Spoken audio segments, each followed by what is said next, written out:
Assalamualaikum warahmatullahi wabarakatuh. Saya Albina Jasmine di sini akan mempresentasikan untuk hasil analisis kualitas diet HEI dan IGS. Jadi metode IGS di sini atau indeks gizi seimbang itu merupakan alat penilaian kualitas konsumsi pangan yang dikembangkan oleh berdasarkan pedoman gizi seimbang tahun 2014. Nah, isi komponennya itu terdapat karbohidrat, protein hewani, kacang-kacangan, sayuran, buah-buahan, susu, lemak total, lemak jenuh, kolesterol, gula tambahan, dan natrium.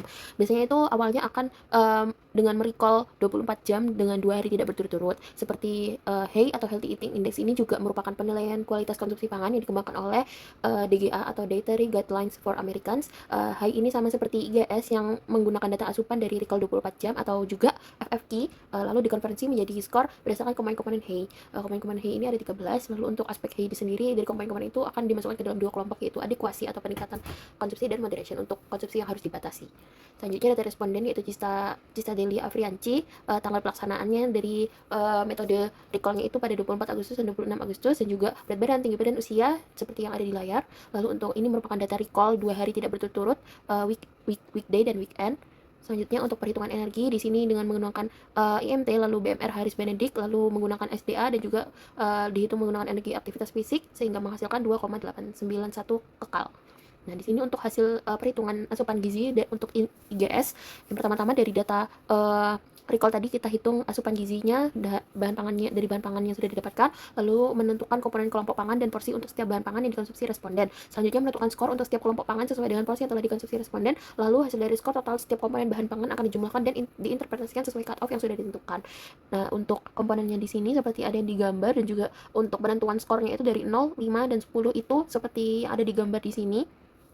Lalu untuk perhitungan skor IGS, hasilnya itu 47,5 atau menurut cut off IGS dari Sardi dan Arias tahun 2023 termasuk pada kurang karena masuk ke rentang 40 sampai 50 poin untuk sehingga dapat direkomendasikan untuk responden itu untuk meningkatkan konsumsi sayur dan buah karena responden di sini hanya memakan satu sayuran di satu hari, lalu juga buahnya itu tidak ada, pangan hewaninya juga banyak makanan yang olahan, dan juga susu, kacang-kacangan itu tidak ada, lalu meningkatkan konsumsi susu juga, membatasi gula, garam, dan lemak sesuai pedoman dari Kemenkes.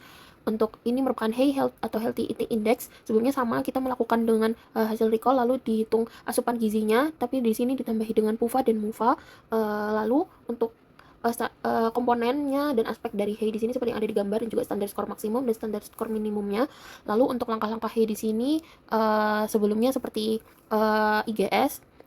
Lalu kita itu akan menentukan pangan yang dikonsumsi responden ke dalam kelompok pangan seperti pada tabel kelompok pangan HEI sebelumnya, lalu hitung total konsumsi harian rata-rata untuk setiap komponen, mengubah semua makanan dikonsumsi menjadi satuan standar yang diperlukan HEI, misal cup, ounce, equivalent, dan gram, lalu menghitung asupan gizinya, dan juga menggunakan basis cup ounce-nya itu dari basis data dari USDA, lalu menentukan rasio atau densitas gizi setiap komponen HEI dengan membagi total asupan komponen tersebut dengan energi total per 1000 kekal. Lalu nilai densitas yang didapatkan kemudian dibandingkan dengan rentang standar minimum dan maksimum yang tertera pada tabel HEI yang berlaku, misalnya standar cup atau 1000 kekal untuk buah-buahan. Skor akhir untuk setiap komponen ditentukan menggunakan rumus, yaitu nilai densitas per standar maksimum dikali skor maksimum, atau menggunakan aturan pembobotan yang sesuai spesifik untuk kategori adekuasi atau moderation.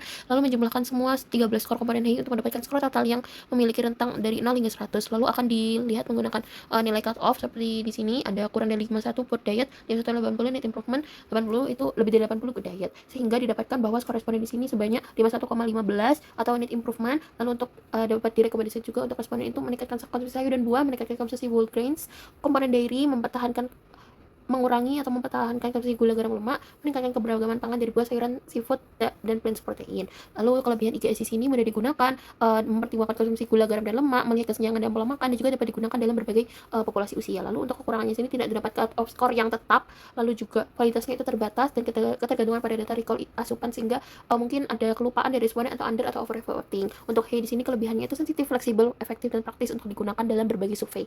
Untuk kekurangannya di sini versi standar HEI itu dari Amerika, jadi perlu adaptasi lokal agar sesuai dengan pola makan atau pedoman gizi di Indonesia atau di negara lainnya. Itu juga bergantung pada recall konsumsi, dan juga perhitungan HEI di sini butuh pengolahan data yang lebih teknis, jadi butuh sedikit ketelitian lagi dari enumerator. Untuk kesimpulannya di sini, IGS dan HEI memiliki skor yang hampir mirip, IGS 47,5, HEI 51,15. Nah, kualitas responden ini berada pada tingkat yang membutuhkan perbaikan. Jadi ada perlu meningkatkan pada buah-buahan, sayuran, dari produk, ragaman pangan juga secara keseluruhan, lalu asupan gula tambahan, lemak total, lemak jenuh responden masih dalam batasan wajar, dan namun kolesterol dan natrium perlu pemantauan dan pembatasan lebih lanjut. Sarannya di sini, data 24 hour food recall sebaiknya dilakukan 3-7 hari agar mendapatkan hasil konsumsi pangan yang lebih bervariasi. Dan juga dapat dalam melakukan konversi data diperlukan ketelitian khususnya saat mengubah asupan kesatuan porsi untuk IGS dan kesatuan cup atau ounce ekuivalen untuk HEI. Terima kasih. Wassalamualaikum warahmatullahi wabarakatuh.